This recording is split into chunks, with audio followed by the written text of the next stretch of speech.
Hey, so I'm just going to talk you through how I created this look on Holly the other day. So I'm starting off with the eyes here. I used the P. Louise base and I mixed that in with the NARS Creamy Concealer all over the lid just to carve out the brows. And then I'm actually using a bronzing palette today for the eyes. This is the new Be Perfect collab with Zachary and Kohl. It's so lovely. That mustard colour is actually a blush, so we'll use that later, but it was so pretty. And then I actually just popped a little bit more of that concealer mix on the lid, and then I topped it off with the P. Louise original palette in the shade White. For the liner here, I'm using Illuminater brow pomade in the shade Strike. It's the most gorgeous, like, chocolatey brown colour. It's so pretty. And then I just buffed that out underneath as well, and then I just applied some mascara and added some lashes. So to prep the skin, I went in with the Revolution Pro Glow Goddess collection, and I used the Illuminator and the primer for this. And then I just went over it with the Too Faced foundation. It was the 24-hour one.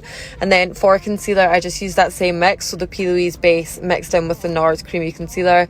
And then I just blended that out with my Sosu blender. This one's really nice and soft. And then for my cream contour, I just went in with the Sosu cream contour in the shade Warm. These are so lovely. They come in blushes as well.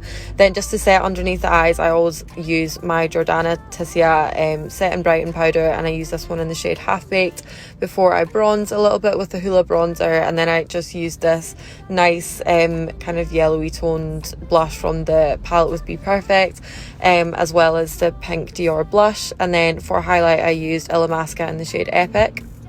So for the lips, I'm actually using a Kohl pencil, so it's in the shade Brown from So Suzanne Jackson, and I actually used their cream contour to actually blend this out in the lips as well, so multi-use of their products. And then I just used the yellowy toned blush from the Be Perfect palette just to kind of mattify that and place it on top, and I used the Too Faced Hangover Primer setting spray to set.